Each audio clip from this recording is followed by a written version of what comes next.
Salah satu prinsip dalam Islam adalah berlaku adil dan berjuang menegakkan keadilan. Kepada siapa kita harus berlaku adil?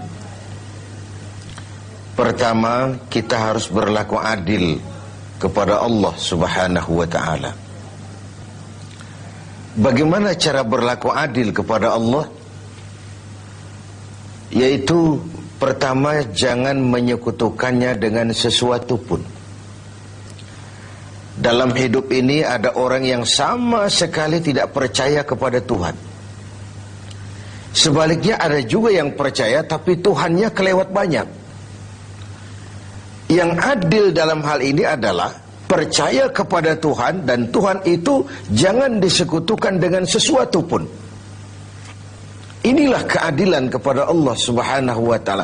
Jangan menyekutukannya dengan sesuatu, baik berterang-terangan ataupun sembunyi-sembunyi. Karena syirik itu ada dua macamnya. Ada yang disebut syirik jali, syirik terang-terangan. Nyata-nyata menyembah batu, nyata-nyata menyembah api, nyata-nyata menyembah gunung, nyata-nyata berkeyakinan Tuhan lebih dari satu. Itu syirik yang berterang-terangan, syirik jali namanya. Ada yang kedua disebut syirik khafi, syirik yang tersembunyi, syirik yang agak tersamar. Tidak nyata-nyata menyembah berhala, tidak langsung menyembah matahari, tidak langsung menyembah gunung, tapi ada sebuah keyakinan yang mencerminkan itu semua. Saya sejak pakai gesper ini, gesper ini, sejak saya pakai, dagangan saya jadi laris. Ini syirik yang tersembunyi. Saya sejak pakai cincin ini, usaha lancar, cincin ini. Ini sejak ada perkutut ini di rumah, objek lancar betul, perkutut. Ini pun syirik namanya, syirik yang tersembunyi. Jangan menyekutukan Allah dengan sesuatu, baik yang berterus terang maupun yang tersamar. Kemudian yang kedua, adil kepada Allah adalah tidak menyembah kecuali hanya kepadanya. Karena ketika kita berkeyakinan tidak ada Tuhan selain Allah, saya tidak akan menyembah kecuali hanya kepada Allah, dalam ucapan dan juga dalam perbuatan. Kita tahu mudah menjadi hamba Allah dalam ucapan, tapi tidak mudah membuktikannya dalam perbuatan. Saya hamba Allah, kata saya. Apakah Allah mengakui saya sebagai hambanya? Itu yang saya belum tahu. Karena berapa banyak orang mulutnya berkata saya hamba Allah, perbuatannya membuktikan dia hamba dunia, hamba harta, budak nafsu, hamba jabatan. Tidak sesuai antara ucapan dan perbuatannya.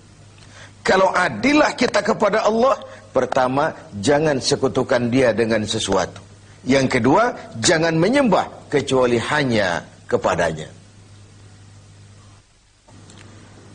Setelah berlaku adil kepada Allah, maka yang kedua, kita harus berlaku adil kepada sesama. Sesama manusia, baik dia muslim maupun dia non-muslim. Karena Islam adalah rahmatan lil alamin.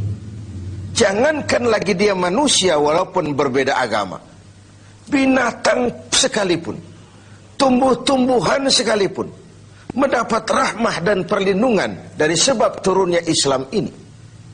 Jadi perbedaan agama bukanlah alasan untuk bertolak belakang.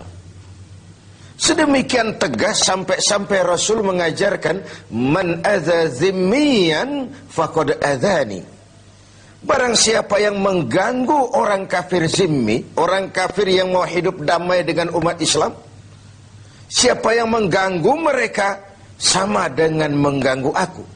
Siapa yang menyakiti mereka sama dengan menyakiti aku. Kita berbeda agama dan kita sepakat untuk itu. Kita juga bukan pemilik kebenaran lalu mengklaim yang lain sebagai salah semua. Sah saja orang berkeyakinan cuma agama yang benar, tapi tidak otomatis dengan seiring itu lalu dia menghina yang lain. Menghina itu sama dengan menghina Rasul. Oleh karenanya, kepada non-muslim kita harus berlaku adil. Kalau mendengar syariat Islam, sementara ini kan kita seperti mendengar suara petir, melihat monster. Yang terbayang itu pancung, gantung, rajam, tanpa kita melihat hukum kausalnya, sebab akibatnya. Padahal watak syariat Islam itu barangkali itulah yang kita dambakan selama ini. Kenapa? Pertama, syariat Islam itu al-musawat bainan nas fi takalifil ahkam. Semua orang sama dalam berhadapan dengan hukum. Bukankah ini masyarakat yang kita dambakan? Bukankah ini masyarakat yang mau kita bangun? Di mana tidak ada warga negara kelas 1, di mana hukum berlaku secara sama, di mana tidak ada warga negara istimewa, di mana hukum tidak berjalan seperti pisau, tajam ke bawah tapi tumpul ke atas. Syariat Islam memandang semua sama di depan hukum. Dan sejarah membuktikan itu. Bagaimana seorang Ali bin Abi Thalib ketika menjadi khalifah, berperkara dengan seorang Nasrani, dan Imam Ali kalah di pengadilan Islam. Seorang khalifah berperkara dengan seorang Nasrani dan kalah di pengadilan Islam. Itulah syariat. Seorang gubernur, Amr bin As, kalah di pengadilan berperkara dengan seorang Yahudi. Ini semua potret bahwa di depan syariat semua orang sama dalam berhadapan dengan hukum. Yang kedua, watak syariat itu at-tadrij fit tasyri'. Ada tahapan dalam melaksanakan syariah itu. Ada tahapan. Ada etapa yang harus ditempuh. Kalau tercukupi itu, terlaksanalah syariat. Mula-mula tentang minuman keras, Quran cuma memberikan warning. Minuman keras ada manfaatnya, ada bahayanya, tapi bahayanya lebih besar dari manfaatnya. Kemudian turun lagi yang kedua, la taqrabus salata wa antum sukara. Jangan dekati solat kalau kamu mabuk. Setelah kondisi sosialnya siap, masyarakat sudah tidak kaget lagi, baru turun vonis. Arak, minuman keras, judi, najis, kotor, perbuatan setan, jauhi kalau kamu mau jadi orang yang beruntung. Itu yang disebut at-tadrij, ada tahapan. Lalu yang ketiga, taklilut takalif, adamul haraj, menyedikitkan beban. Kalau kemampuan melaksanakan suatu perintah berkurang, tekanan perintah pun menurun. Puasa yang sedang kita kerjakan ini hanya bagi yang cukup syarat. Berkurang syarat, berkurang juga tekanan perintah. Dia sudah balik, dia berakal sehat, dia mampu berpuasa. Cukup syarat, dia wajib melaksanakan puasa. Kurang syarat, tidak wajib melaksanakan puasa. Solat wajib berdiri. Kalau mampu, tidak mampu berdiri, ya duduk. Tidak bisa berduduk, berbaring. Tidak bisa pakai berbaring, pakai isyarat. Laksanakan sesuai dengan kemampuan.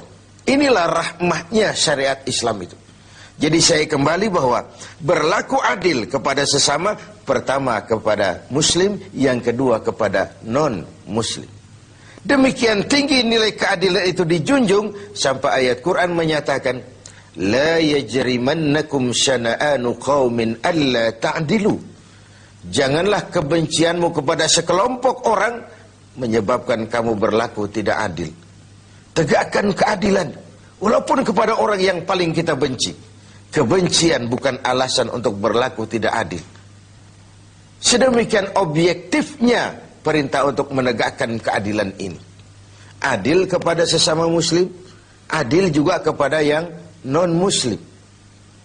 Dan yang ketiga, kita berlaku adil kepada diri sendiri. Adil kepada Allah, adil kepada sesama, dan adil kepada diri sendiri. Tubuh kita secara keseluruhan ibarat sebuah kerajaan. Segala sesuatu di tubuh ini pun ada haknya. Mata ini ada haknya untuk tidur. Berjaga saja siang malam tidak pernah tidur-tidur, itu mengurangi hak mata dan itu zalim. Perut ini ada haknya untuk makan, untuk diisi, untuk juga beristirahat. Puasa terus-menerus tidak makan-makan, itu zalim kepada hak perut, tidak adil kepada perut. Itu sebabnya dalam Islam puasa ngableng, puasa non-stop dari pagi, sore, malam sampai ketemu pagi lagi, bukan saja tidak boleh tapi haram hukumnya. Kenapa? Bertentangan dengan fitrah manusia. Pada sisi lain kita sudah berlaku adil, tidak adil terhadap perut kita. Pemirsa TV 7 yang berbahagia, tiap hari Jumat kalau kita sholat Jumat, khatib memesankan kita tentang ini.